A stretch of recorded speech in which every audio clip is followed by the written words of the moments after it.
সালামু আলাইকুম।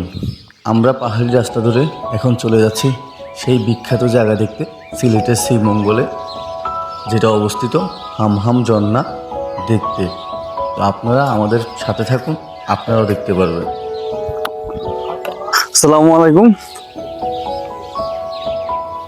রাকিব বাংলায় স্বাগতম। সবাই কেমন আছেন? আমরা এখন চলে আসছি সেই শ্রীমঙ্গলে। এখন আমরা পাহাড়ের উদ্দেশ্যে রওনা হলাম। তো ইনশাল্লাহ আমাদের গন্তব্য আজকে হামহাম ঝর্ণা দেখার উদ্দেশ্যে আমরা রওনা হয়েছি। আসলে এখানে ওঠার জন্য অনেক কিছু প্রয়োজন। আমাদের গাইড আমাদেরকে নিয়ে যাচ্ছে, আমরা এখানে 6 জন আছি। তো আমাদের জন্য দোয়া করবেন। আমরা রওনা শুরু করলাম। তো ইনশাল্লাহ আপনাদের সাথে পরবর্তীতে দেখা হবে, আর আপনাদেরকে আমরা যাওয়ার সময় এগুলো সব দেখাবো ইনশাল্লাহ। দেখতে থাকে। হায়দার আলী, আসলে উনি আমাদেরকে বলতেছে যে আমরা কেবলমাত্র 40 মিনিট ধরে হাঁটার পরে কেবল 3টা পাহাড় পের হয়েছি। এখনো ওনার কথা 11টা পাহাড় বাকি আছে।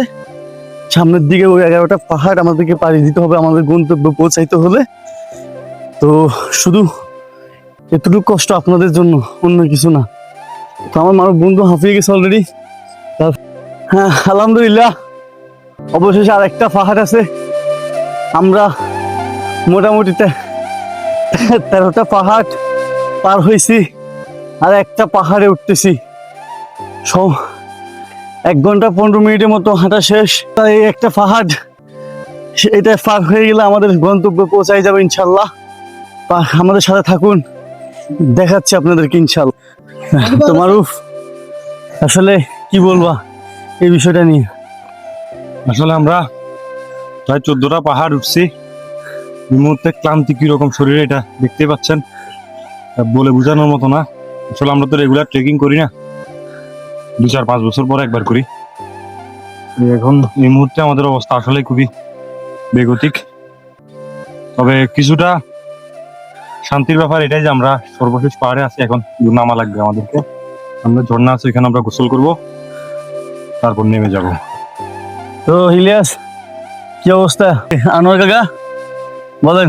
আলহামদুলিল্লাহ, আল্লাহর রহমতে ভালো। চলে আসছি গন্তব্য ইনশাল্লাহ। এই যে আপনারা স্ক্রিনে দেখতে পারতেছেন, এটাই শেষ পাহাড়। আমরা কিছুক্ষণ মধ্যে এই পথ দিয়ে নামবো। তো এইটাই আমাদের জন্য শেষ। আসলে এই বিষয়টা শুনতে অনেক ভালো লাগে, যখন গন্তব্যের শেষ পর্যায়ে থাকি, যখন মানুষ শুনে যে আমরা আসলে আমাদের গন্তব্যের শেষ পর্যায়ে, তখন আসলে অন্যরকম একটা শান্তি লাগে মনে। তো যাক, আপনারা সাথে থাকুন, আমরা কিছুক্ষণের মধ্যে আপনাদেরকে ঝর্ণা দেখাবো ইনশাল্লাহ। আসলে 2 ঘন্টা হাঁটার যে ক্লান্তি বোধ আমরা করছি, আসলে এখানে এসে অনেক ভালো লাগতেছে। আসলে এই যে 2 ঘন্টা পথ চলার যে একটা ক্লান্তি, সেটা আসলে এটা দেখে দূর হয়ে গেছে। মারুফ বন্ধু, তুমি কি বলো এই বিষয়ে? তোমার কাছে কি মনে হয়? সত্যি বলতে এখানে পৌঁছাতে -100তে ছিল ফিজিক্যাল স্ট্যামিনা। এখন মোটামুটি আমরা আবার স্ট্যামিনা রিস্টোর করতেছি। খুব ভালো লাগতেছে, ঠান্ডা আবহাওয়া, ঠান্ডা পানি এবং মনোরম পরিবেশ। আলহামদুলিল্লাহ, খুব ভালো লাগতেছে। তো আসলে আপনার পাথরগুলো দেখেন, অনেক বড় বড় পাথর। পাথরগুলো কিন্তু প্রচন্ড পিছলা। আসলে সবাই এখানে আসলে সাবধানে চলাফেরা করবেন, পাথর থেকে পড়ে গেলে জখম হয়ে যেতে পারেন। যেহেতু এখানে আপনার 2 ঘন্টার পথ, তো আসলে 14টা পাহাড় পাড়ি দিয়ে চলে আসলাম আমাদের সেই গন্তব্যে। কি বলবো, আসলে দেখেন পানিগুলো কিভাবে যাচ্ছে, অনেক সুন্দর করে পানি নামতেছে। আমরা আসতেছি আর যাইতেছি, আর সামান্য পথ বাকি আছে। দেখেন আসলে পাহাড়গুলো, দেখেন কত সুন্দর যে একটা জায়গা। আসলে আমরা আছি এই পাহাড়ে, দেখেন পাহাড়ে আমরা কুলে কুলে যাচ্ছি। আমাদের গন্তব্যে শেষ পর্যায়ে চলে আসছি আমরা। দেখেন পরিস্থিতি, আসলে আমার মানব বন্ধু এবং ইলিয়াস এবং কি ও আনোয়ার সামনে। আসলে পাহাড়ে ওঠার একটা এক্সপেরিমেন্ট করতেছি আমরা। ধরেন দেখেন যে পরিস্থিতি, মধ্যে আমরা পার হচ্ছি, আসলে বলে বোঝানোর মতো নয়। তারপরেও আপনাদের জন্য এত কষ্ট করতেছি। আপনারা শুধু একটা বা শেয়ার করে, লাইক করে, কমেন্ট করে আমাদেরকে একবার শুধু ভালো বললে আমরা অনেক শান্তি পাই। এই যে দেখেন, এই শেষ আর নাই।